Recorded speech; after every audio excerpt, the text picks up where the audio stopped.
Pop? Okay, son. Here you go.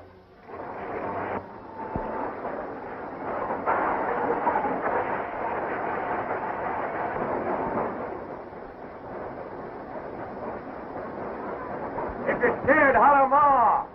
Oh, Ma!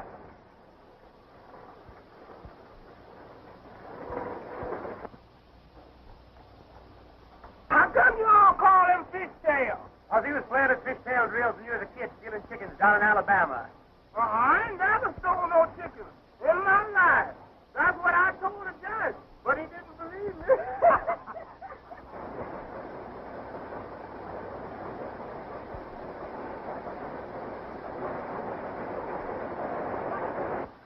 Fourth floor, men's underwear, china kitchen utensils, and baby diapers.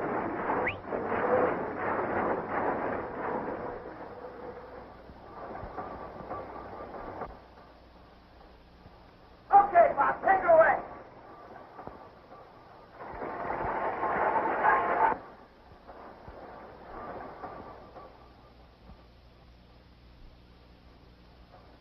Clifford, you get down here at once and come to school, or I'll get the charge officer after you.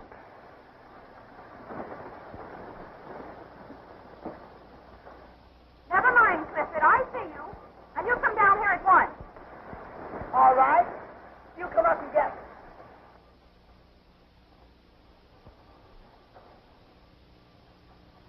Mr. O'Reilly, you ought to be ashamed of yourself for not encouraging that boy to go to school. Do you realize you'd be brought before the school board?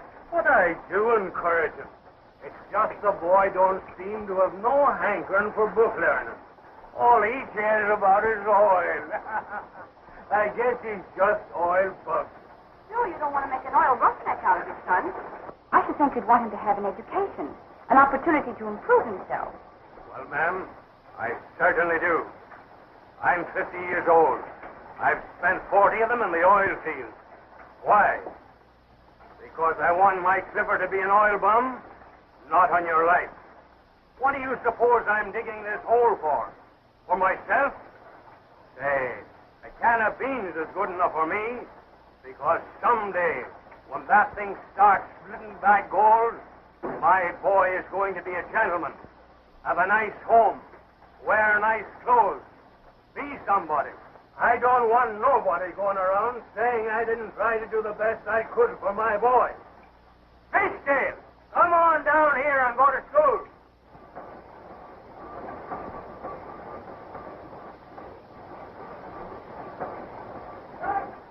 Come on down here and go to school. I can't hear a word you say. Would you mind turning that motor off? Turn the motor off. That's a hot one. You've been around the oil fields long enough to know that if you turn your motor off, you stop rotating. If you stop rotating, that mud takes up hard as a rock. But let me tell you something. You just wait around. And if I don't get that money I'm setting out to borrow, I'll have to shut her down.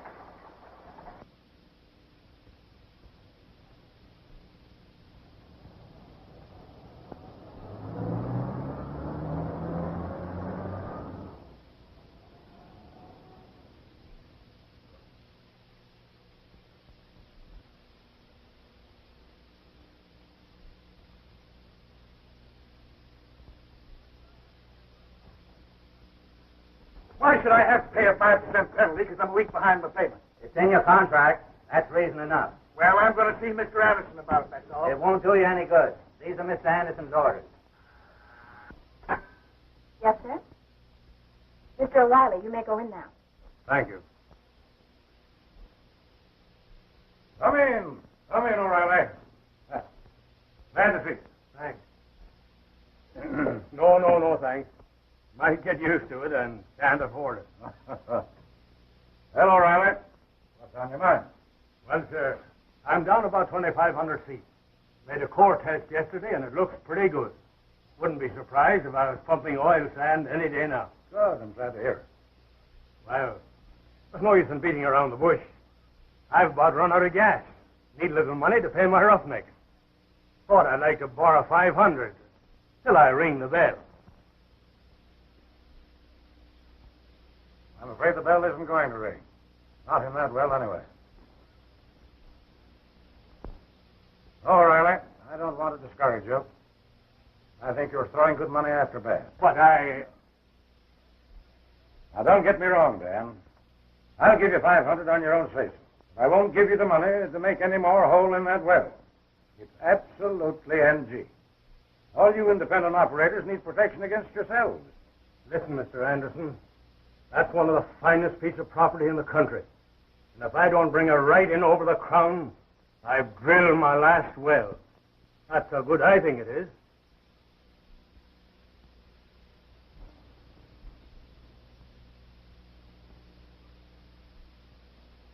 Difference of opinion makes horse racing. I'd rather bet my $500 on a horse. My man, you've only got 30 days left, then your lease falls back on us. You've been at it for 2 years now, and you haven't struck anything yet. But that doesn't mean I hate to see a friend of mine go wrong. Now, it isn't a question of the 500, Dan. Tell you what I'll do. I'll give you 1,000, so long as you don't throw it away on that empty hole. And providing you vacate the premises as of tomorrow. Mr. Anderson, I've wrung a lot of oil out of the earth for other people. But this one is for me. Not so much for me as for my son.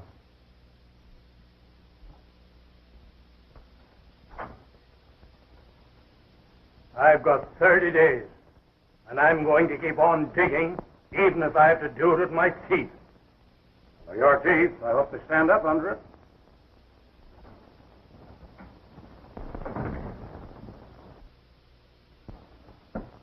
You're putting out your Christmas presents kind of early, aren't you, J.C.? What do you mean? Well, you practically laid the guy down, tried to force a grand in his kick. Got to stop O'Reilly from drilling another inch. Oh, why worry about him? Let him drill till he hits China if he wants to. When did I start worrying about anyone else? All right, have I got to draw a picture for you, you big lummox? I sold the man the lease 2 years ago because I thought it was a turkey. Now my geologist tells me that the so-called boob is liable to hit the richest well in the history of the field. Any day now. No fooling. The contract calls for an additional 10 years lease if he strikes oil. Now, can you get that through the thing you use for a head? Oh. If he can't drill, he can't strike oil. Can he? The discovery of the Neanderthalian man marked the last link in the relationship between the ape and the man. Now then, children, so great was their development over the ape that they were able, by the first display of reasoning power, to fashion tools and implements with which they wrested a livelihood from the soil. So you see, it really marked the first stages in the progress of man's thought. Soon after that, there was a further development of man. It came about by the manner in which they solved the housing problem. They began to find caves to live in instead of sleeping in the open, a very definite departure from the habits of animals. There was yet to come a most important break in the relationship of the Neanderthalian man to the animal world. They began to stand upright like the present-day man. Clifford!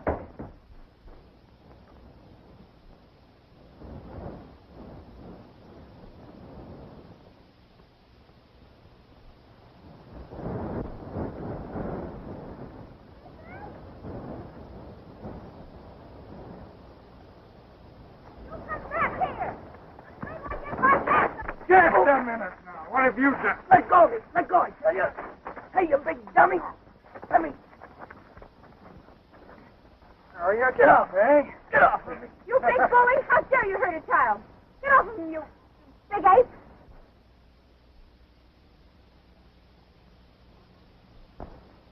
Clifford, are you hurt? Are you all right? The idea, man your size. Well, I was only trying to help. Yes, I know. You were trying to kill him, you big... Clifford, are you sure no bones are broken? No, I'm all right. Big sissy like him can't hurt me. Never mind, helpful Harry. You've done enough. Not Harry. Henry Langford. Well, now that you've gone this far, you can drive us back to the school. With pleasure. $1,000. Me working like a slave for 2 years, investing all that money. And he offers me $1,000. I'd like to have laughed in his face. I wouldn't trust that guy any further than I could throw an elephant by the tail. When Mr. Anderson starts giving you something, you'd better look out. You got something he wants.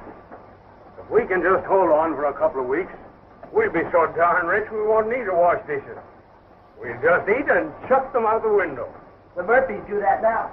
They got paper dishes.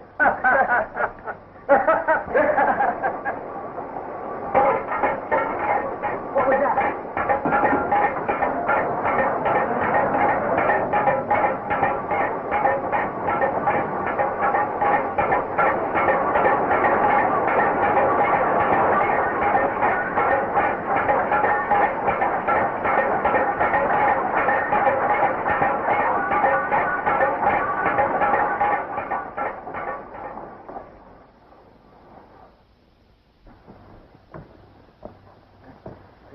Joe, what happened?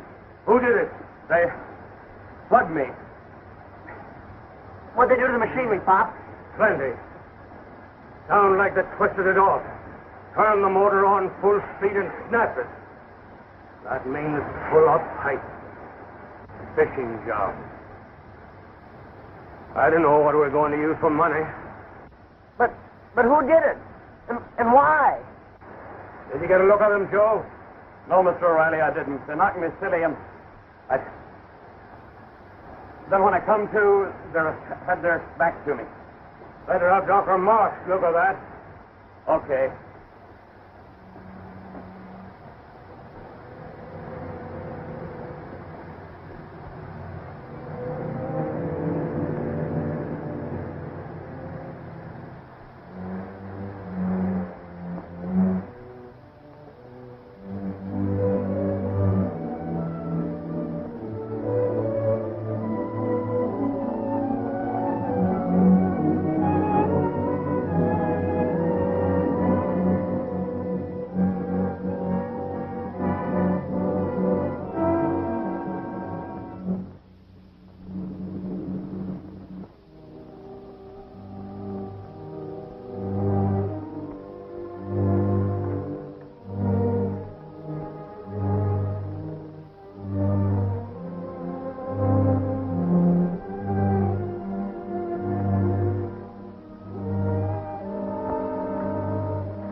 I thought.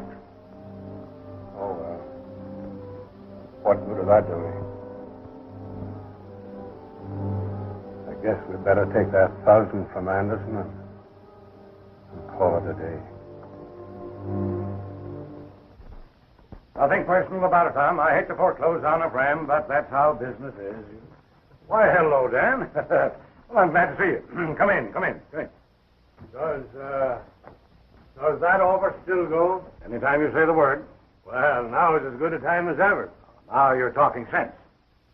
Tell Collins to make out a check for $1,000 to Dan O'Reilly. Dan O'Reilly, yeah. Hey, Pop, if you ain't done it, don't do it. This is Mr. Langford. He wants to talk to you. Aren't you going to wait for the check? No, we don't want your check. Come on, Pop.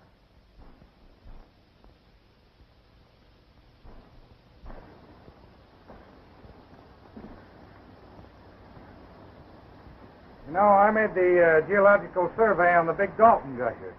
I find the same line formation in your Cortez. You really think we have a chance to bring her in?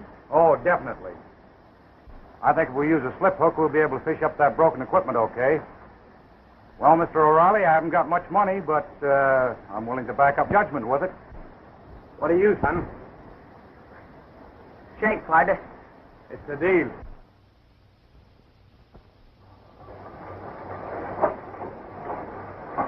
Hey, Snowflake, get on this backup tongue, will you? Come on, hurry up. I mean today, here. Let's have that hard rock fit. Okay, coming up. Oh, no, you don't. You're going back to school where you belong. Oh, heck, Hank, I want to help you here. Can I help? Yes, you can. Will you do me a favor? Sure, anything. What do you want me to do? Promise? Sure, I promise. Come on over here. No, I've been thinking. Your teacher tells me you're behind your studies. And I thought it'd be sort of a good idea to ask her to help you catch up in your back lessons. You know, in the evenings at her home. What? Go to school at night? Well, I don't see what good that'd do you. And it sure wouldn't do me any good. Oh, you want to back out on your promise, eh? No, I'm not backing out, but I thought you wanted me to help you with a rig. But, oh, go to school, God. That won't be tough. And I'll call for you in the car. Hey, you're not kind of falling for this, Miss Cynthia, are you? You struck over last time, pal. Mm-hmm. That's what I thought. Will you go to school? Hey, wait a minute. Okay, you win. All right. As an illustration, we'll do it again with the apples. Now, Jack has 3 apples, and his friend Henry has none. Apples are 8 cents a pound, and Henry has 2 cents. Now, what happened to that 3rd apple? I'm sure I saw it a moment ago.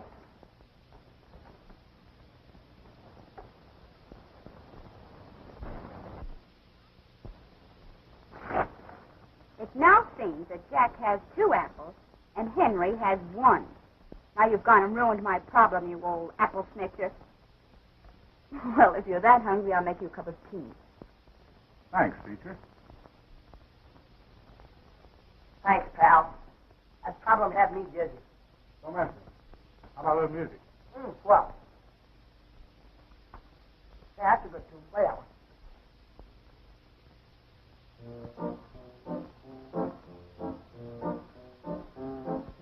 Why do creams have wrinkles? Is it 'cause they worry so? My teacher ought to know. She knows everything. Does a fish get thirsty? Playing in the sea below. My teacher ought to know. She knows everything. She knows the alphabet from A to Z. And that school's work meant for me. Why do folks like walking when the moon is hanging low? My teacher ought to know. She knows everything. One more chorus and the landlord will break my lease. No, clear the things off the table.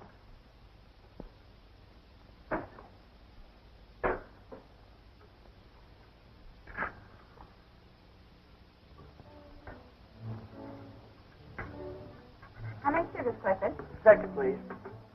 Well, you help yourself. Okay.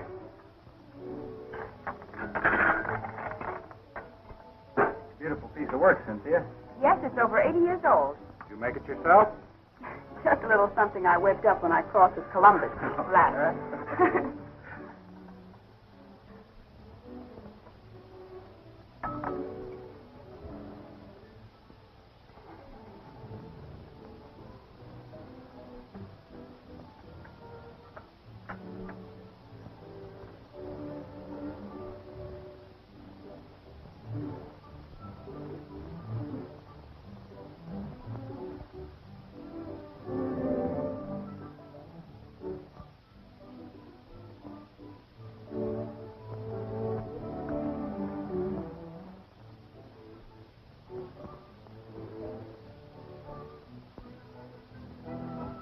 I think you did very well tonight, Clifford, don't you?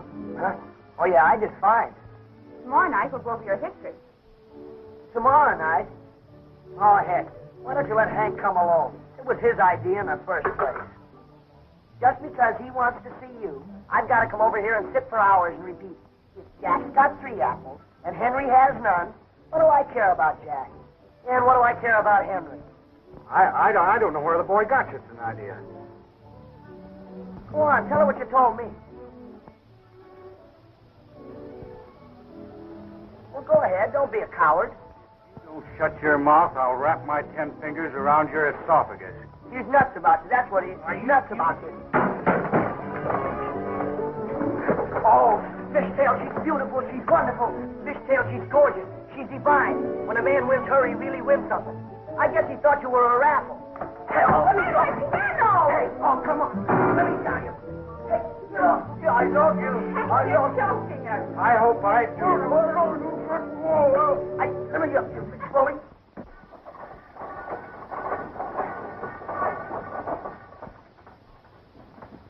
Boy, I thought we were going to snap that one. Boy.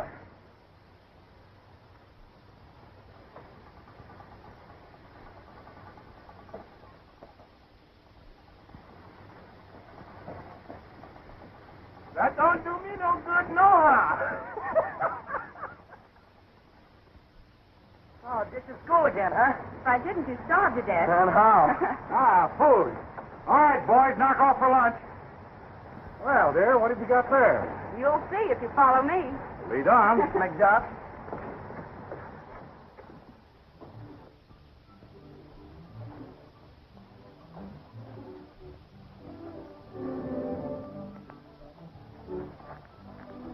Stop being nosy now. Oh, boy. Oh, chicken.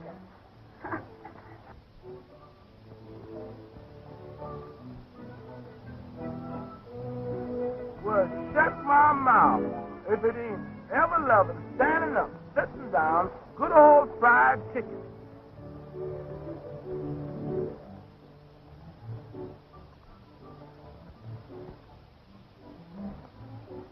You know, I think this incompatibility is a very important thing when two people are in love.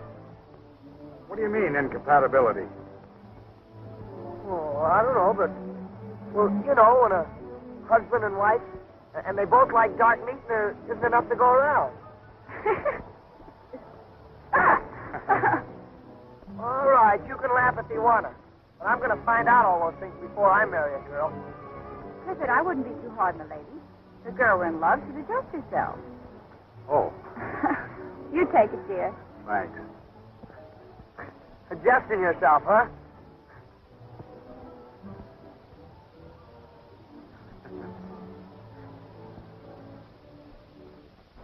My meter showed that I piped 800 barrels during last week, and Langford helped me check my meter. Oh, yeah? Well, Anderson pays off by his meter. And that read 425. There's something wrong with yours. Langford tested my oil, and you only pay me on the basis of a 34 gravity. That means 15 cents less to the barrel. What do we care about Langford? We make our own sales. We warned you. Mr. Langford told me. Oh, so Mr. Langford told you, huh? All right, boys, shut it down.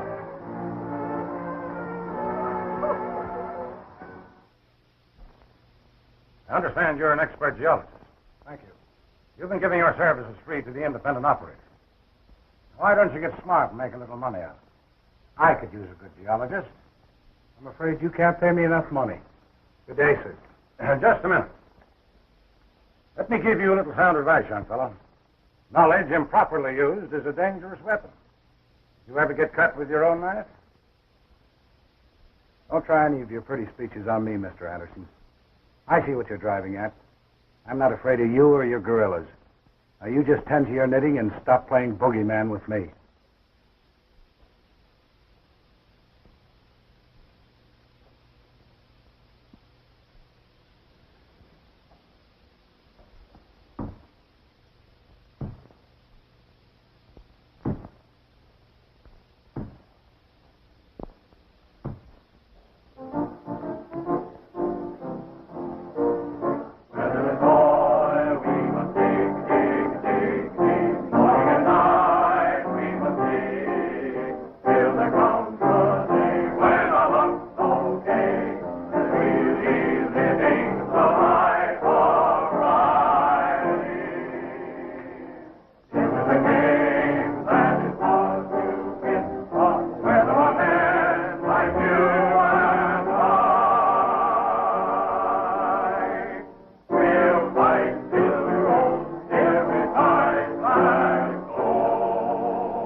We're down about 4,000 feet, and we're still cutting some pretty tough rock. Well, what do we... Riley and Langford, they'll be in a second. A couple of beers with you, Charlie. Oh, I guess we can get going now. Harry, still pouring? All right, Hank, I guess we're all here. Okay, let's get going. Quiet. Quiet, please. Settle down now. I guess you all know why we're meeting here. But for the benefit of those that don't, I just want to tell you that most of us are getting tired of being pushed around by Anderson and his thieving outfit. At least I am. Now, wait a minute. You all know Hank Langford. Well, he's got something to say to you. Now, settle down. All yours, Hank. Go ahead. Wait a minute.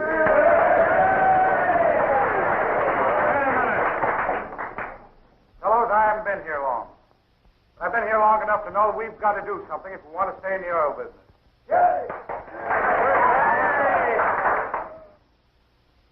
We've been exploited, fled, imposed upon. Now it's time for action. I know one thing. No man could offer me 65 cents a barrel for oil when the market called for 80. What we need is organization. If we stick together, no one can toss us around. Not even Anderson. Either he pays us the regular price or we'll pool our production and sell to a company that will. What are you trying to sell us, Langford? Where do you get your cut? We're doing all right with this. We don't need advice from outsiders. Shut up, you guys. Let us talk. Now, wait a minute. If I thought you were speaking for the rest of these people, I might take your advice and mind my own business. But let me ask you a question. Do you operate a well? What's it to you? Say, what's he doing here anyway? He works for Anderson. Well, throw him out. They got the right here. Come on, let's talk him out. All right, go get him. What is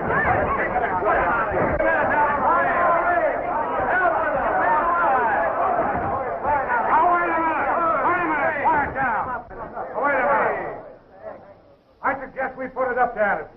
Either he play ball with us or we sell to somebody else. Well,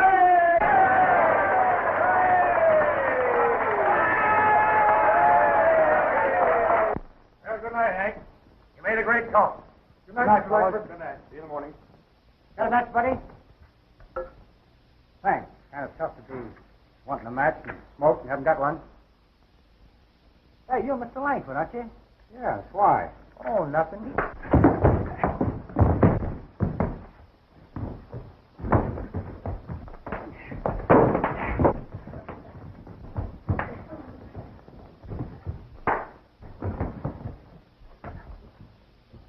Come on, gang, let's cram out of here. That ought to get me hint to stay out of town.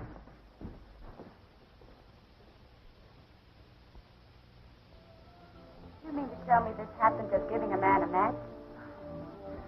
Wasn't what I gave him, it's what he gave me. Oh, I'm so sorry. I didn't mean to hurt you. Oh, don't stop. It didn't hurt, really.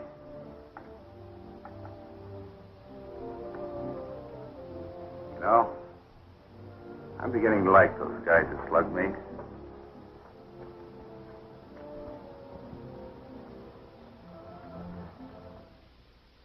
See, Mr. Anderson, we're putting it right up to you before we go any further. Well, boys, I didn't realize that my employees were practicing all sorts of abuses on people that I've been reared with. People that started with me in the oil business. I'm glad you've called this to my attention. And I assure you I'll do everything I can to put it right with you, boys. I'm positively amazed. Stevens, you'll have to account to me for this. Well, now listen. Don't talk back to me. I'll see you later. And you can tell the rest of the boys for me that from now on, J.C. Anderson is back in his overalls where he belongs. Well, thank you, Mr. Anderson. Thank you. Well, goodbye, boys. I'm glad you came in. Come in any time. Doors wide open always, boys. Was that on the level? At my weight, I'm the best promiser in the country. You've got to be a little more careful from now on until I can get a couple of these troublemakers out of the way. You just tell me who's Now, don't get excited. More important things to be done. Oh, you mean that O'Reilly guy, huh? Yes. Well, what are you going to do? What are you going to do? Oh, Hank, I'll go up with her this time. Okay. Hi, Bob. Hello, son. Good luck. Yeah, thank goodness. Hey, Big Tail, take a look at the boilers, will you? You bet I will. Hey, Snowflake, right out that dish.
Bob, what happened to my daddy?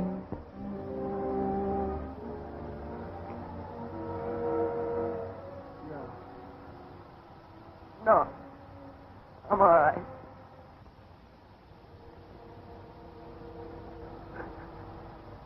I'm stuck up.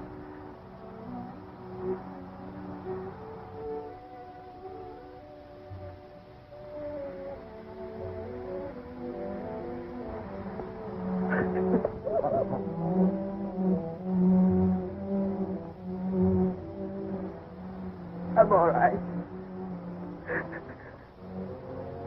I'm all right.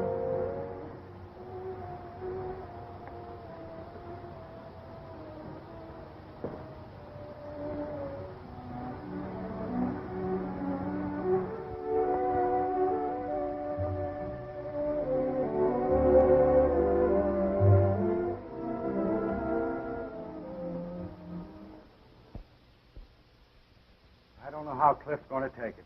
Why? Well, it's a pretty hard thing to say about anyone. Even Anderson, especially when you can't prove it. For what? Hank, what on earth are you talking about? Cynthia, I found traces of corrosive acid on that cable. I'm convinced that Dan O'Reilly was murdered. Why, Hank, that's incredible.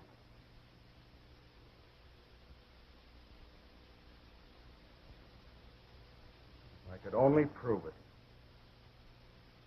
Well, why would he want to kill Mr. O'Reilly? Why? Why are there men like Anderson? Oh, I'd like to pull him apart and see what makes him tick. You mustn't say things like that. If what you say is true, anything might happen. Hank, you must promise me that you'll be careful, please. Now, don't worry, Cynthia. Nothing's going to happen. But, Hank, I still can't understand. Why? Oil, Cynthia. Plenty of oil.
should be coming in any time now, huh? Hey, boss, they're down to oil sand now. I can't wait any longer. I want you to bring young O'Reilly to me tonight, alone. Yeah, but what about this guy Langford? I want you to tell Alex and the boys that there must be no slip-up tonight. They must go through, you understand? Oh, good night, dear. See you tomorrow. Good night.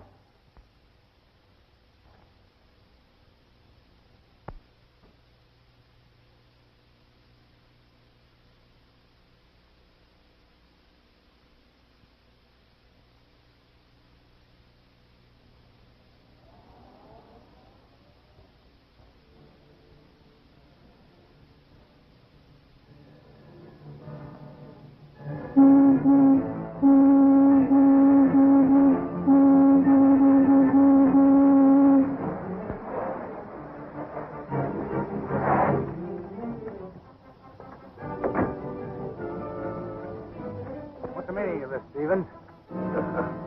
Oh, I was just going up in the mountains for a few days, and I wanted some high-class company. You know, these boys are a little rough. They ain't got pretty manners like you, Langford.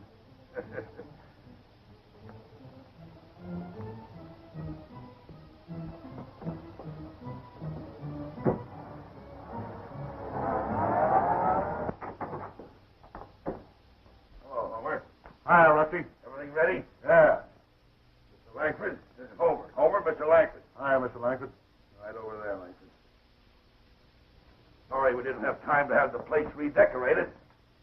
But just make yourself comfortable, Mr. Langford. Sit down. Lean back and make yourself comfortable. You know, you're going to be our guest here until after the 10th of the month. Homer here is going to be your special valet. Or valet. Which is it? There's a word that always did throw me. High gluten talk. Homer. Yeah. You've got a distinguished visitor who rates attention. Give him plenty of it. And don't let him out of your sight for a minute.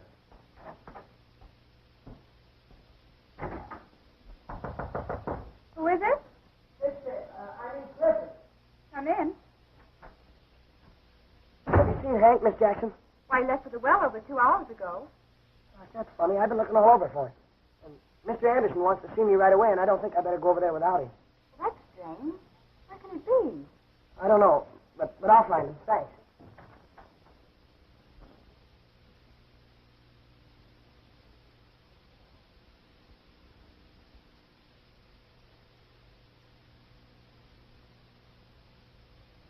This way, please. Come in, my boy, come in. Sit down, son. Sit down. Well, your father was a very dear friend of mine. Ah, but then we must live for the living. I want to help you, son. That's why I sent for you. You like the oil business? Sure I do. How would you like to work on one of my rigs? What about my well? Now, that's what I want to speak to you about. You know, your father was a very stubborn man. I said to him no less than 1,000 times, Dan O'Malley, you're wasting your time. But my father's name was Dan O'Reilly. O'Reilly. Oh, yes, of course. Now, for your father's sake, I'm willing to take the lease back, although it'll be up in a day or two. And I'll put, say, $1,000 in the bank as a trust fund for it. Well, I don't know. Now, don't you think, as one of your father's oldest friends, I'm qualified to know what's best for you?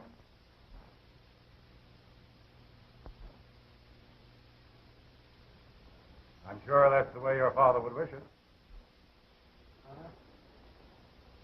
Mr. Anderson, you're full of bunk.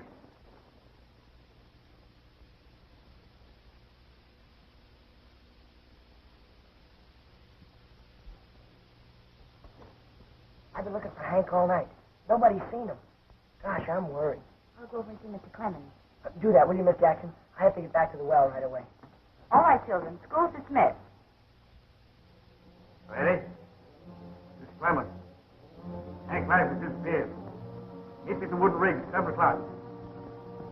Joe? Remember. Meet me at the Wooden Rig, 7 o'clock. Hank's disappeared. Oh, Tom? Want to see you at the Wooden Rig, 7 o'clock. Hank's disappeared. And when Widow Red Riding Hood came in the house, she said, Grandma, what great eyes you have. The better to see you, my child. And Grandmother, what great sweets you have. The better to eat you, my child. Can you imagine that dirty rat playing a trick like that on a kid? If that was my kid, I'd knock that guy off.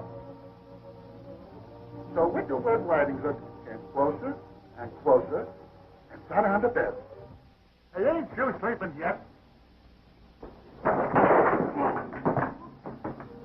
Good night, Little Red Riding Hood. Now, don't worry, boss. He's as safe with Homer as he would be if he had the whole National Guard with him. Fine, Rusty, fine.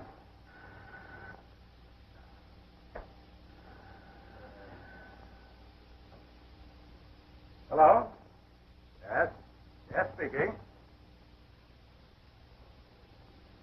What? He tricked you? Why, you fat-faced elephant, you are. So he tricked you. Are you wrong, boss? Did you hear that? He tricked them. If I lay my hands on you, I'll tear you limb from limb. You blundering babble. As safe as the National Guard. You drooling...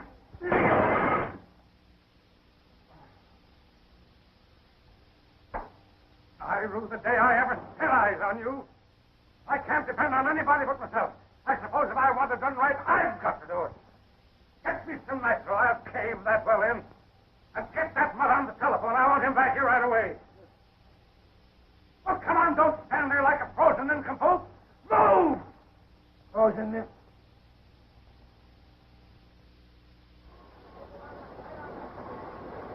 Hey, Fitzgerald!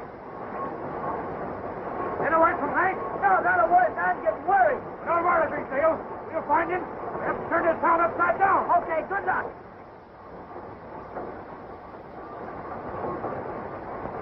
Come on.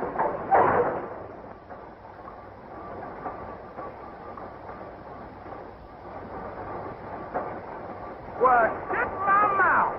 If it ain't the big boss himself. Hey, Fishtail. Look here, fella. Hey, Fishtail. What's the matter, Snowflake? Hey. Hey. Gosh, Hank. Everything all right, Big Dale? It is now, but boy, you sure had us worried. All the fellas are down at the Wooden Rig now. They're getting ready to turn the town upside down looking for you. Guess they said they'd hang Anderson if they didn't find you. Hang Anderson? Yeah.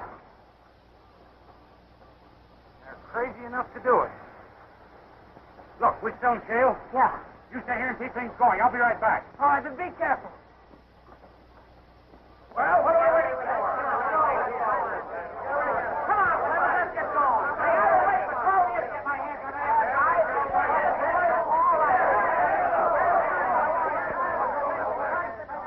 Now, wait a minute, fellas. You're all off on the wrong track. Every one of you. Good thing to know that a man has so many friends. Men that would commit even murder for him. That's exactly what you're doing. I've got enough on Anderson to hang him. But it won't be with our... There's a law that provides for men like him. Let's use it. Come on, Snowflake, hurry up. Get that bushing in there. Gosh, if we had to wait for you, we'd never start the bridge. Mr. Boss, man. Well, hurry up. Don't give me that guesser stuff. That's it. All right, Matt, take it away.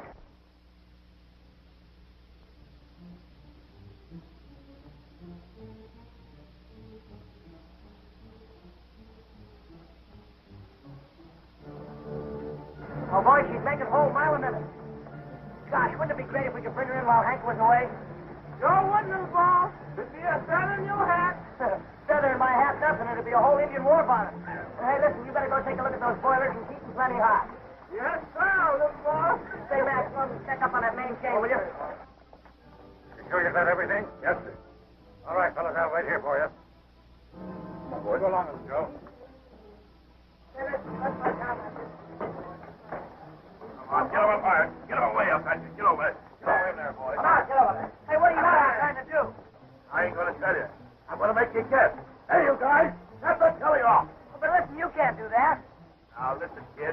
You be a nice little boy, and I'm going to buy you a stick of peppermint. You like that, will you?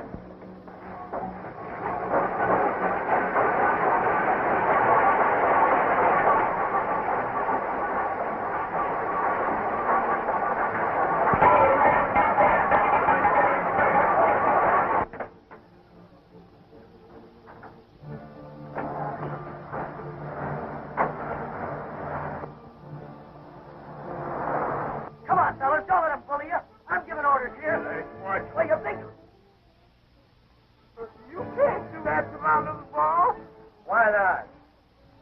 Because I'm protecting him. Yeah, well, who's protecting you? Come on, get him out of here. Get out of here. Come on. Go on out there.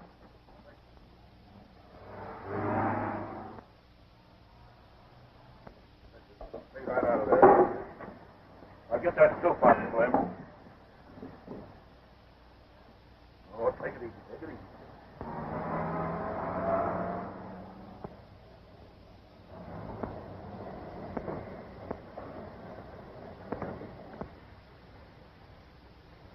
Now, you guys go ahead. I'll take care of him.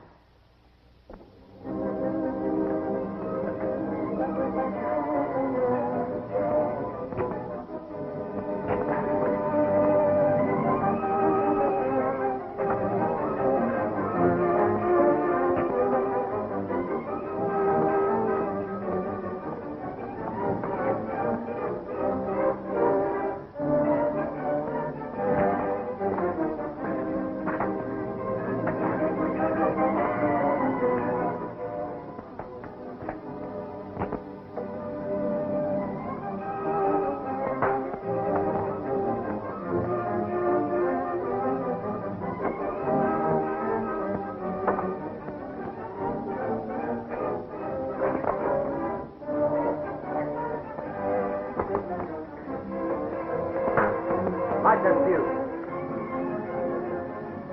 Graham.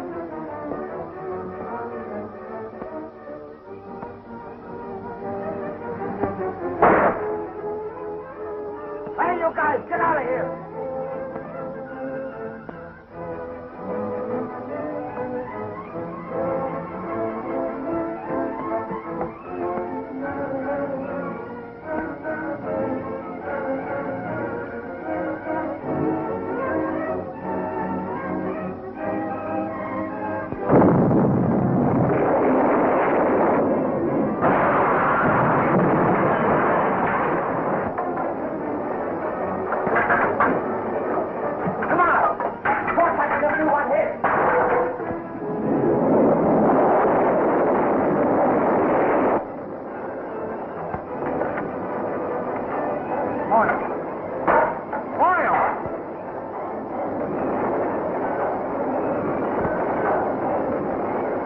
Do you see what I see? Six-tail! Six-tail! Wild! Wild! You all right, kid? You all right? What happened? We smack it! We smack it! Wild, come on, let's get out. Wild! Wild! Look at it, boss. Look at that baby blow in. Lord, it set my mouth and opened wide my eyes. We got an all-night job ahead of us, fellas. Snowflake, get a shovel and start digging that ditch and catch the overflow. Come on, boy. Let's get the oil skins, boys. We're going to cap that, baby. Why didn't we think of nitro?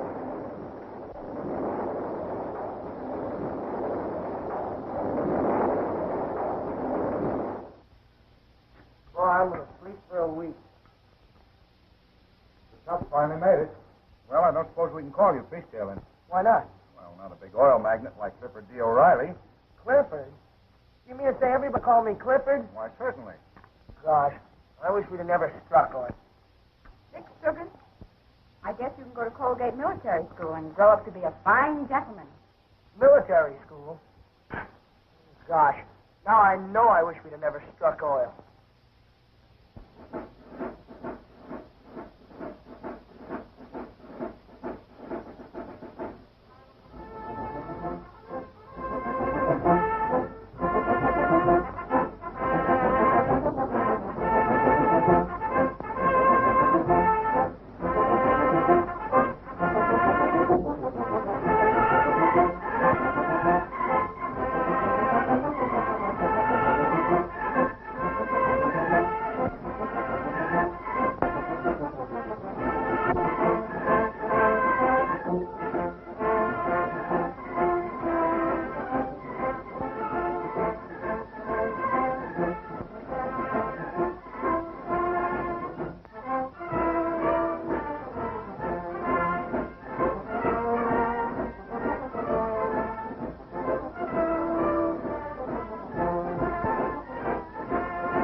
How do you like military school, Clifford?